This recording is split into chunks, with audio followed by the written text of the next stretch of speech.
Bonjour les secondes 2. Alors, on continue le chapitre. Pour cette semaine. Votre travail, ça va être donc de terminer le chapitre et éventuellement de revoir un petit peu ce que je ne vous ai pas senti au taquet sur le petit travail que je vous avais donné la fois d'avant, notamment sur l'Inde. Donc, non, je ne sais même plus, non, sur le Brésil, parce que je dis sur l'Inde, sur le Brésil. Et donc, faudra revoir un petit peu ça, parce qu'on essaiera de le corriger vite fait quand on se reverra la semaine, pas la semaine prochaine, mais la semaine d'après. Et donc là, votre objectif, ça va être aussi de compléter le cours. L'objectif étant que ça soit fini quand on se retrouvera, donc dans 15 jours. Je ferai probablement durant cette semaine-là, donc probablement le jeudi, puisqu'on se voit généralement, quand on est à 50-50, on se voit plutôt le mercredi et le jeudi, donc ça sera a priori plutôt le jeudi. On fera probablement une petite interro là-dessus. Donc soyez attentifs, regardez bien les documents sur le Brésil, suivez bien le chapitre. On se fera une petite séance visio en fin de semaine pour faire le point, pour que je réponde éventuellement aux questions que vous auriez à me poser s'il y a des choses qui ne sont pas claires. Mais après, je considérerais que c'est acté. Il y aura derrière un troisième chapitre de géographie. Hein, on a fait voilà, les inégalités par âge. Là, on fait les inégalités donc, de développement. Enfin, on a fait par âge et par richesse. Là, on a fait le développement. Et le troisième chapitre, on verra donc, tout ça mélangé, mais dans un pays, donc la France. Donc on va étudier la France dans ces domaines de richesse, de développement, de répartition par âge et donc aussi de répartition sur le territoire, puisque c'est ce qu'on va un petit peu voir ici dans cette vidéo. Ces inégalités de développement, elles se font à toutes les échelles. Une fois qu'on aura fini ces trois chapitres, hein, donc le premier qui est terminé, celui-ci qu'on est en train de terminer, la France qui ne devrait pas être plus long non plus, hein, ça va être ces trois petits chapitres. On organisera un DS, puisque le DS, a priori, qui était prévu en avril, n'aura pas lieu, tout au moins n'aura pas lieu dans une plage horaire de DS classique, parce qu'apparemment il en manque des plages horaires.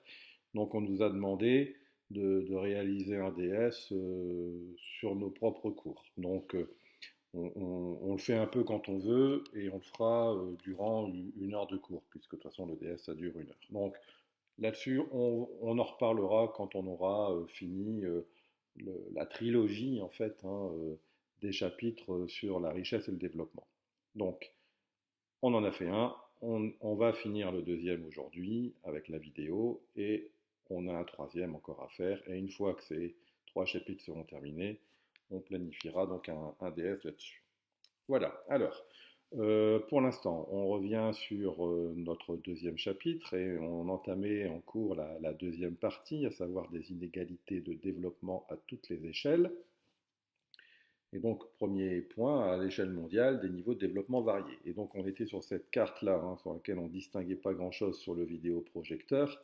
Donc, vous regarderez un peu plus en détail. Hein, je vous rappelle hein, que l'on voit ici donc une espèce de dégradé de deux couleurs hein, donc les plus foncées qui montrent les IDH plutôt élevés et les couleurs plus claires qui montrent les IDH plutôt faibles.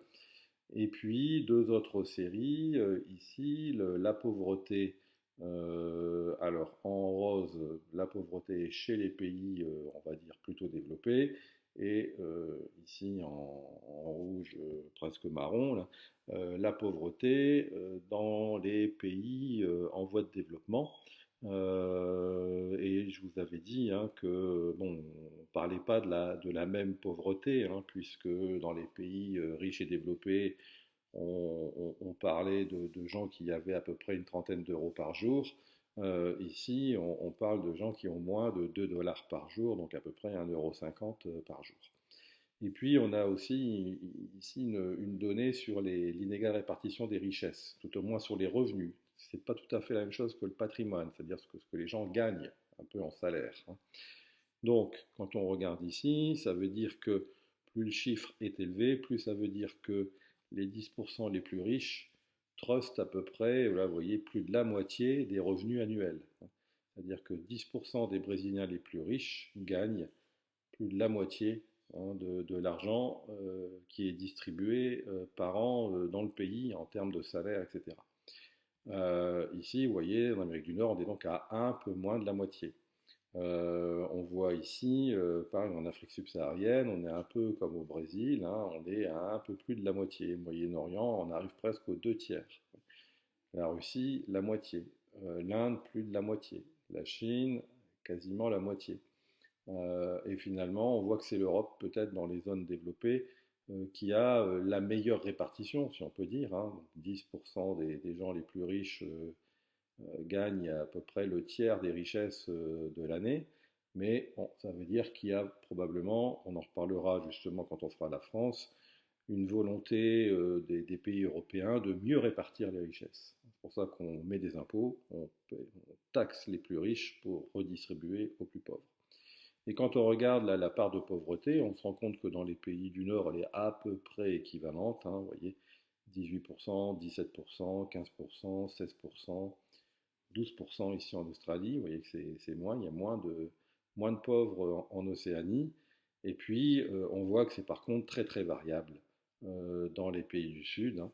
Ça peut être, vous voyez, que 5% finalement ici en Amérique latine et Caraïbes, de la même manière pour l'Afrique du Nord et le Moyen-Orient, mais vous voyez, alors même encore moins en Asie centrale, hein, 3%, mais en même temps, voilà, ça peut être assez important en Asie du Sud, quasiment 15%, et surtout en Afrique subsaharienne, 40%. 40% de la population de cette zone-là hein, vit avec moins de 2 dollars par jour. Donc voilà, on a des situations sur la planète qui sont donc vraiment très très différentes. Alors, c'est ce qu'on peut dire, hein, les niveaux de développement sont variés.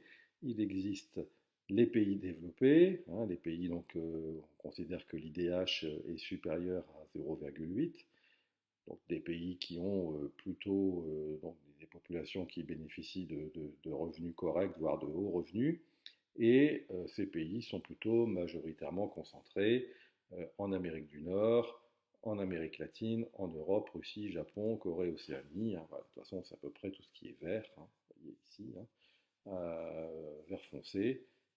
Tout ça sont les zones où on trouve les pays industrialisés développés. Parallèlement, il existe aussi les pays en développement, hein, donc c'est-à-dire qu'ils ne sont pas développés, ils sont en cours, hein, mais à des vitesses, on va dire, hein, ou à des niveaux et des vitesses différentes.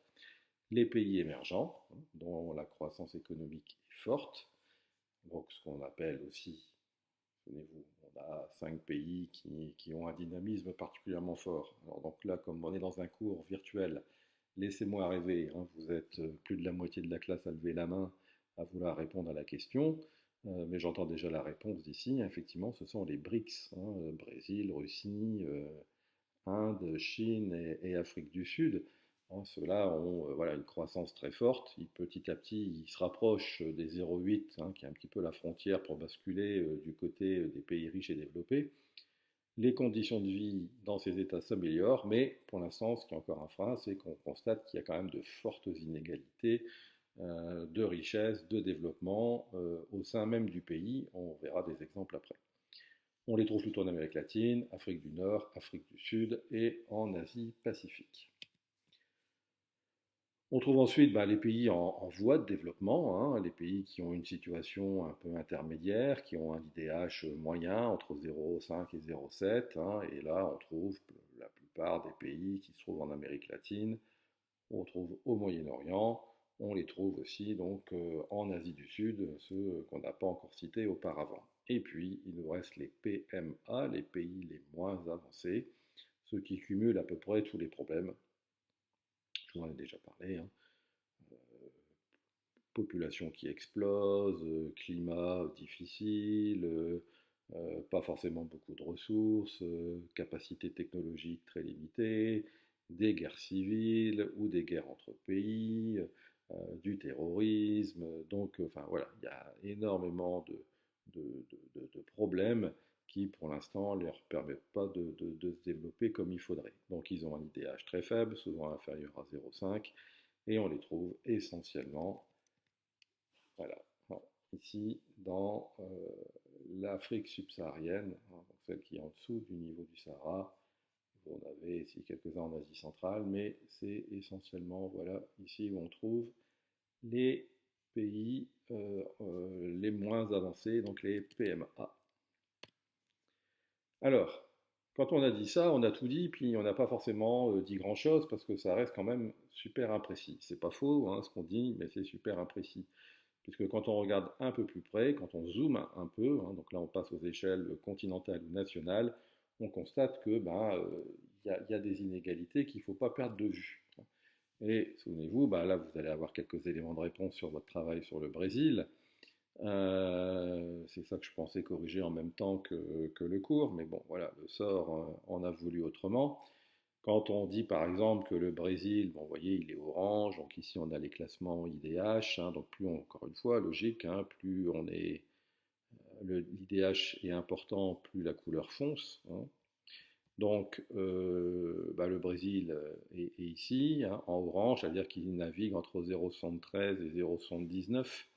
En IDH, je crois qu'il doit être à 0,77 de mémoire, donc il n'est pas très loin de basculer du côté rouge, hein, mais il est là. Et donc, quand on représente sur la carte ces inégalités de développement, ça sous-entend sur cette carte que le Brésil est à, je dis 0,770 par exemple, et que ben, on est à 0,770, qu'on soit là, qu'on soit là, qu'on soit là, là, là, peu importe, hein, on a l'impression que voilà, c'est homogène, hein, que le Brésil, chez les Brésiliens, tout le monde est au même IDH. Et ben quand on regarde à un niveau un peu plus précis, ben, on constate que ce n'est pas du tout le cas, hein, puisque vous voyez ici les différents IDH. Donc plus on est dans le vert, plus ça veut dire que l'IDH est élevé. Plus on est dans le rouge, plus ça veut dire que l'IDH est faible. Et qu'est-ce qu'on constate? Ben, on constate que ben, on a une partie sud, hein, du Brésil qui est quand même plutôt dans le vert, donc où là la population est globalement plus développée et plus riche, hein, c'est là où on produit le plus de richesse au Brésil, par rapport à une moitié nord, hein, qui voilà, est beaucoup plus jaune, orange, voire rouge.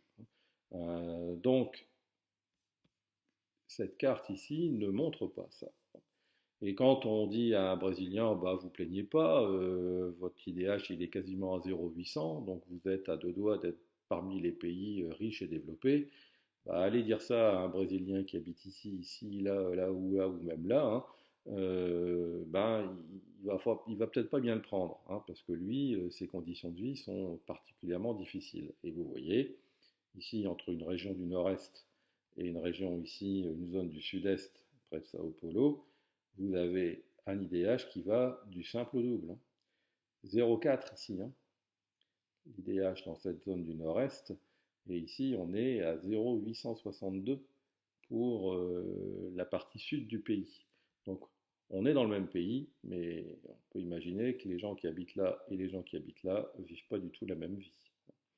Donc là, c'est ça qui montre aussi qu'on n'est pas encore dans des pays industrialisés, développés, comme peuvent l'être la France.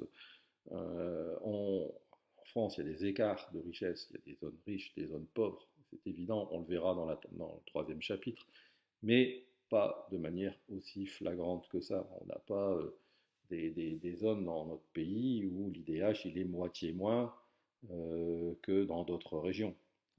Il y a des régions plus riches, il y a des régions plus pauvres, mais en tout cas pas dans des écarts pareils. Donc, vous voyez, le problème de cette carte, c'est qu'elle gomme, hein, forcément, du coup, ces disparités qui existent ici.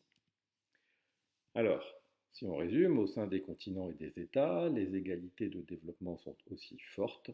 Les régions métropolitaines et littorales concentrent souvent la croissance démographique, économique et le progrès social. Ce sont donc les régions les plus souvent développées. Je vous renvoie au début du chapitre avec notre graphique qui montrait l'évolution de la population rurale et l'évolution de la population urbaine, où on voyait donc la population urbaine qui augmentait. Et je vous avais expliqué que cette transition urbaine, ça contribuait aussi au développement, hein, de la population, parce que même s'il y avait des poches de pauvreté en ville, hein, et notamment dans les villes des pays du Sud, c'est quand même mieux que de vivre dans la misère dans la campagne. Alors, ces écarts de développement, hein, comme je vous l'ai expliqué, ils sont particulièrement présents dans les pays émergents, comme la Chine, comme bah, là on l'a vu, le Brésil, hein, où au Brésil, la région du Sud-Est présente à elle seule, elle représente à elle seule plus de 60% du PIB brésilien. C'est-à-dire que ici, cette zone ici, elle, c'est là où c'est elle qui produit 60% des richesses du pays. Le reste ici n'en produit donc que 40. Donc cette petite zone en vert ici, globalement en vert, hein, représente, crée plus de la moitié des richesses du pays. Donc ça veut dire qu'ici on est bien dans des zones plutôt pauvres et moins développées qui donc du coup fabriquent moins de richesses, hein. En revanche, donc les territoires intérieurs de ces immenses États, la Chine intérieure, l'Amazonie, hein, on a vu, il y a plus de forêts et de microbes que de population humaine, hein. C'est des régions qui sont nettement en retard de développement par rapport aux régions qui sont littorales et donc urbanisées. Mais on peut aller encore plus loin dans cette différence parce que quand on va dire ici, ah bah là vous êtes super les gars, hein, vous êtes dans un IDH élevé, à plus de 800, à bientôt à près de 900, donc vous plaignez pas, hein, vous êtes bien, bah pas dit, pas dit, la preuve en image. Regardez, donc on est ici dans cette zone-là, hein.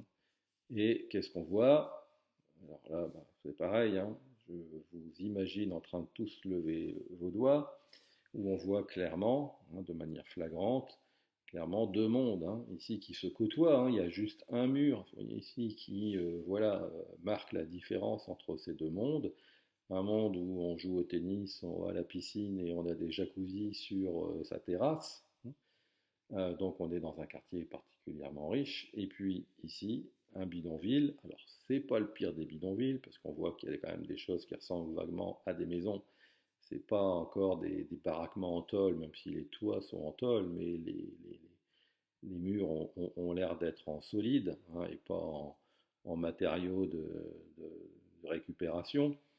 Il y a même, on voit quelques voitures, mais on est quand même là dans une zone manifestement de grande pauvreté, hein. Il n'y a pas spécialement de route, hein. On a des ruelles, ici ça a l'air d'être plutôt de la terre, donc il n'y a pas de bitume.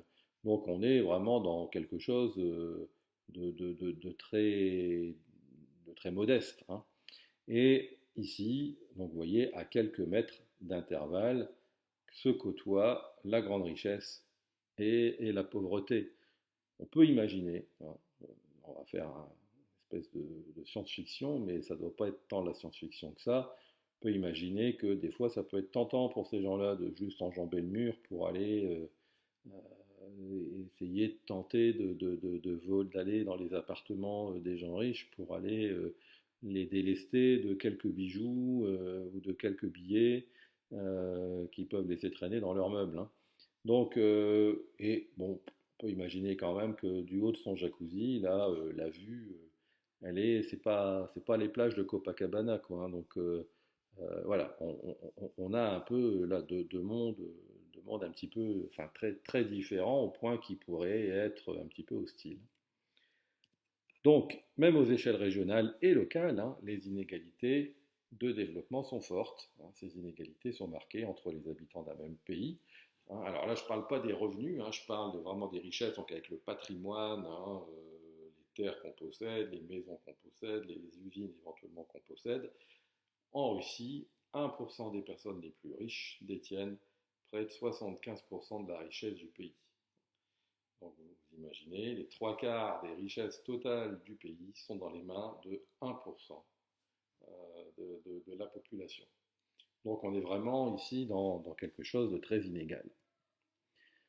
Donc ces inégalités sont aussi marquées entre villes et campagnes, les taux de pauvreté sont plus élevés dans les zones rurales, les inégalités sont aussi marquées au sein des villes, tant dans les pays développés, concentration de population dans certains quartiers, que dans les pays en développement, où les bidonvilles cumulent donc insalubrité et insécurité.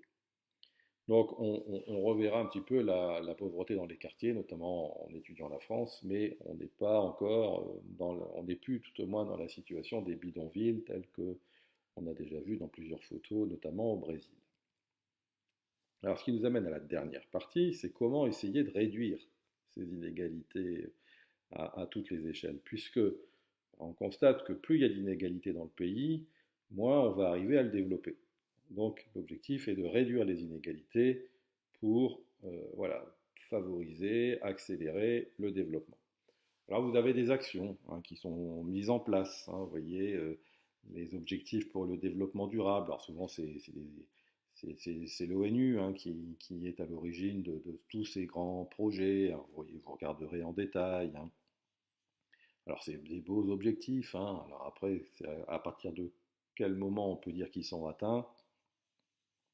Lutte contre la pauvreté, lutte contre la faim, lutte contre la santé, enfin pour la santé et le bien-être, lutte pour l'éducation, que les jeunes puissent aller à l'école, l'égalité entre les sexes, d'avoir une eau voilà, qui soit bonne à la consommation, de l'énergie durable, etc., etc. Et donc c'est toujours des beaux projets, mais on va voir, les objectifs sont fixés pour 2030 et bon, on ne peut pas dire qu'on soit véritablement en avance sur le plan de marche.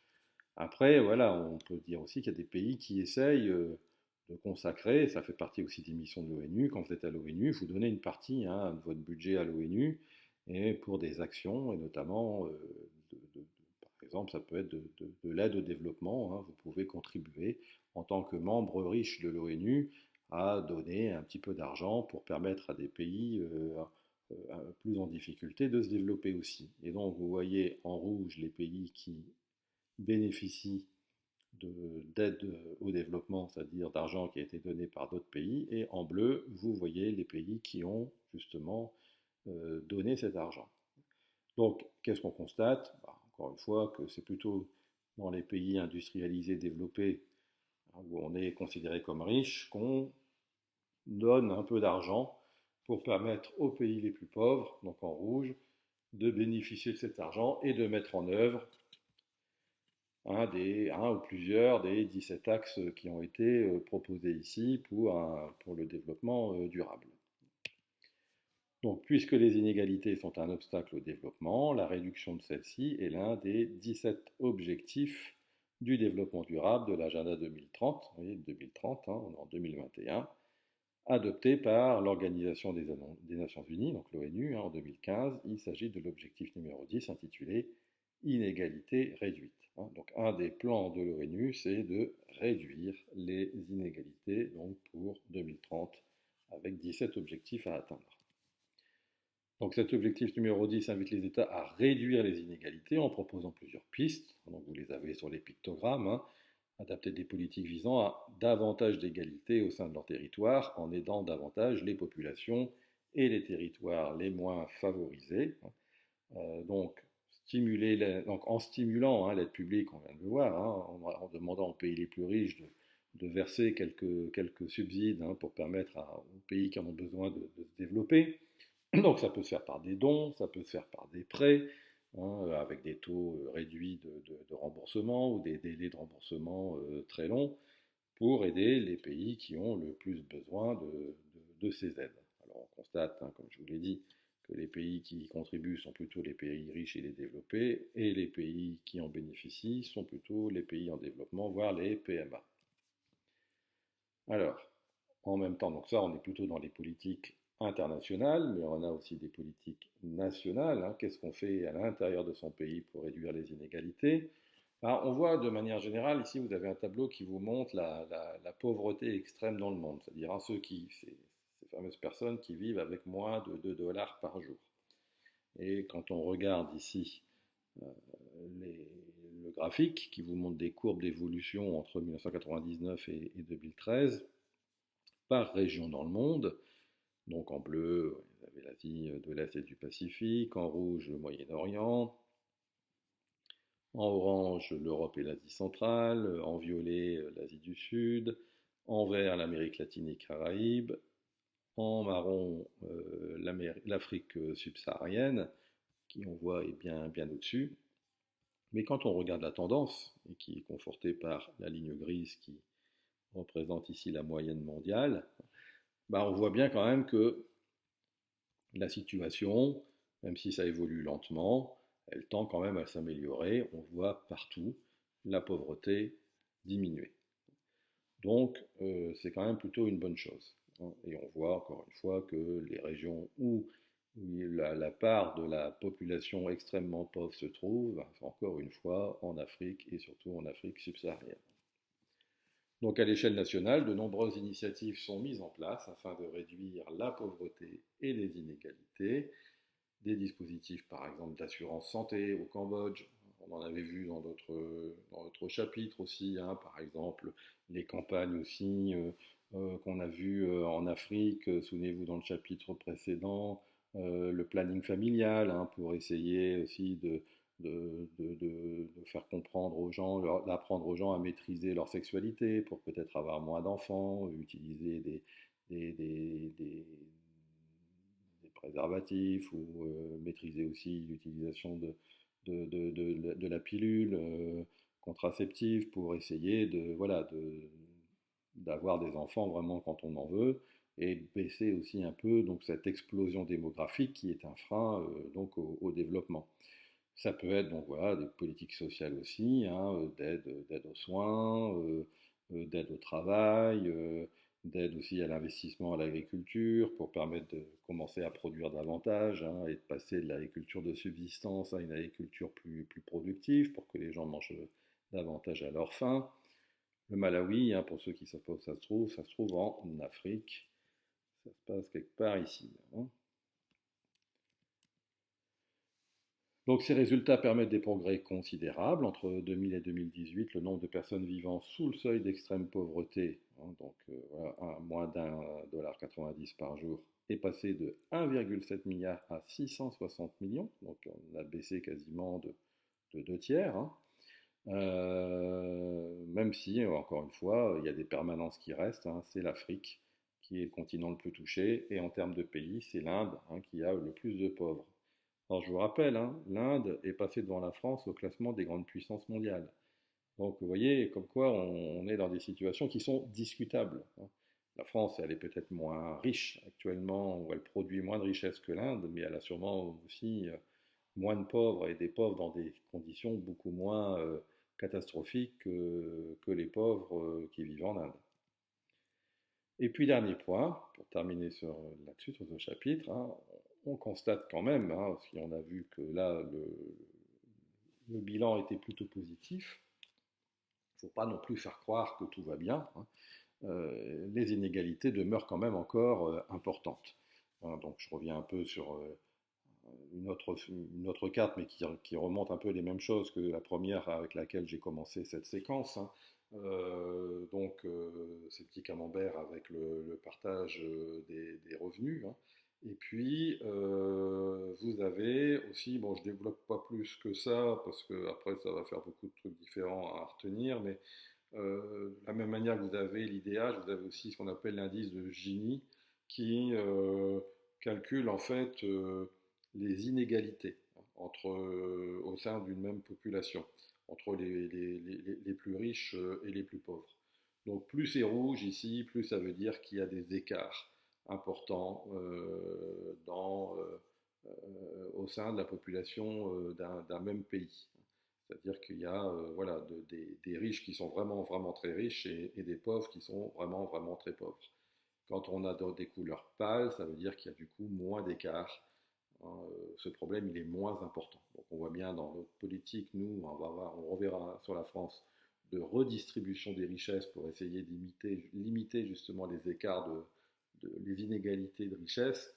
Bah, on voit, nous, on est dans une zone où, bon, voilà, ça existe, hein, bien évidemment, il y a des riches et des pauvres, mais la situation est moins dramatique, bah, qu'au Brésil, on a vu, hein, et encore plus dans certains États d'Afrique, comme l'Afrique du Sud.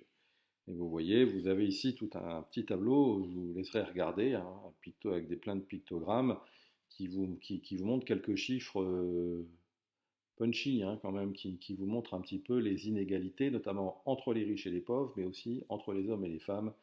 Et vous verrez qu'il y a du boulot pour arriver à l'égalité, notamment ne serait-ce qu'entre les hommes et les femmes. Donc je vous laisserai regarder, vous verrez que c'est assez édifiant. Alors, 7 personnes sur 10 vivent dans un pays où l'écart entre les riches et les pauvres est plus fort qu'il y a 30 ans. C'est-à-dire qu'on est dans une société qui, grosso modo, accentue les écarts hein, entre les riches et les pauvres. Les 1%, et ça c'est pas difficile à retenir, hein, et c'est une triste réalité, les 1% les plus grandes fortunes du monde, hein, si on prend les 1% des plus riches du monde, ils ont plus de richesses que les 99% restants de la planète. Donc voilà, c'est quand même particulièrement, ça pose question quand même. Donc les inégalités sont donc particulièrement marquées en Amérique latine, en Afrique subsaharienne, on l'a vu sur la carte, et globalement elles sont donc plus fortes dans les pays les moins développés. Dans les pays les moins développés, bah, la richesse elle est tenue vraiment dans les mains de quelques personnes parmi une quasi-totalité du reste qui vit de manière très pauvre. Donc ce sont les populations forcément, vous comprenez, j'imagine, les plus pauvres qui sont les plus touchées aussi par les catastrophes naturelles. Je vous rappelle, je vous renvoie ça au premier chapitre. Hein. On a vu que dans les pays pauvres, hein, on n'avait pas les capacités techniques à anticiper des catastrophes et puis on n'a pas des constructions non plus suffisamment modernes qui permettent d'éviter ou de limiter les effets des catastrophes. Donc c'est pour ça qu'il y a aussi une inégalité du coup devant les risques. Alors les pays riches et les pays développés, hein, bah, eux aussi hein, ont leurs inégalités. Hein. Je vous ai parlé de l'indice de Gini. Hein. Ces écarts d'inégalité, ils existent hein, dans tous les pays quasiment, de manière plus ou moins forte. Mais vous voyez, même aux États-Unis, hein, les inégalités sont très très fortes. Puisque ben, on vous dit ici que, enfin c'est l'exemple que j'avais trouvé qui est assez étonnant, c'est que l'écart entre riches et pauvres, il est le même aux États-Unis, hein, qui est la première puissance mondiale, qu'à Madagascar, où à Madagascar on est dans un des pays les plus pauvres de la planète. Donc il y a ce même indice hein, d'écart de développement entre ces deux pays, ce qui montre bien que même aux États-Unis, les écarts de développement sont très importants. Alors, pour ça, pour les limiter, ben, il faut mettre en place des politiques sociales. On en verra des exemples avec la France. Hein. Et lorsqu'elles sont mises en place, ben, vous le verrez, ça limite un petit peu les inégalités. Mais on va voir que les inégalités, ben, il y en a dans tous les domaines, hein, qui peuvent être économiques, mais aussi entre les hommes et les femmes, entre les jeunes et les personnes âgées, entre les origines ethniques, entre les différents groupes religieux. On voit bien, hein, même si je ne veux pas fustiger les États-Unis parce qu'on en trouve aussi ailleurs, et même en France aussi, hein, ces derniers mois, ces dernières semaines, hein, on a eu quand même une multiplication de scandales où voilà, des Noirs ont été étonnamment frappés ou tués par la police dans des contextes où on ne peut pas dire qu'ils mettaient en danger la police. Hein et qu'on constate que bah, c'est souvent les Noirs hein, qui sont tués. Alors certains diront bah, ils sont tués parce que c'est surtout chez les Noirs qu'on trouve le plus de voyous. C'est pas forcément vrai. Euh, Certains ont posé la question, hein, d'ailleurs, quand il y a eu l'invasion du Capitole au moment des élections aux États-Unis, hein, bon, bah, c'est pour ainsi dire que des Blancs qui ont envahi le Capitole, et il y a eu un mort. Et c'est tout. Les populations noires, on dit si ça avait été des Noirs qui avaient envahi le Capitole, la police aurait sûrement eu moins de scrupules à tirer et il y aurait sûrement eu un bain de sang. Alors on ne le saura jamais, hein, mais on peut considérer que c'est pas forcément faux ce qui est dit ici. Hein. Donc on a des inégalités aussi entre les ethnies. Je vous avais dit hein, d'ailleurs hein, que l'espérance de vie entre les Noirs et les Blancs aux États-Unis n'était pas la même, hein. Il y avait 10 ans d'écart, hein, ce qui montre bien qu'il y a un lien entre la richesse et l'espérance de vie, hein. Plus vous êtes riche, plus en théorie vous avez les moyens de vous soigner, et plus vous êtes pauvre, bah, c'est l'inverse, hein, moins vous avez les moyens de vous soigner, et donc plus vite vous mourrez. Je tiens quand même à apporter une petite précision. L'espérance de vie aux États-Unis est en train de diminuer, hein,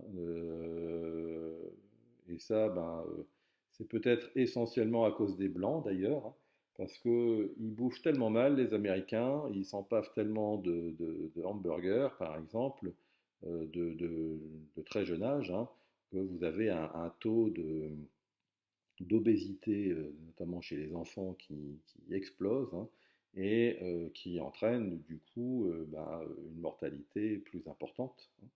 L'obésité, c'est quand même dangereux pour la santé, notamment en termes voilà, pour le cœur. Généralement, c'est suivi de diabète, etc. Et donc, des maladies qui peuvent avoir des effets très négatifs sur la santé. Et donc, on constate que les Américains commencent à mourir un peu plus tôt.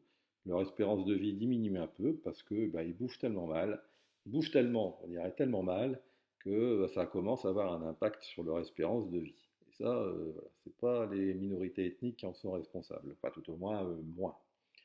Voilà, donc ce qu'on peut dire en conclusion, c'est que le développement progresse hein, dans presque tous les pays de la planète et se traduit par une amélioration des conditions de vie.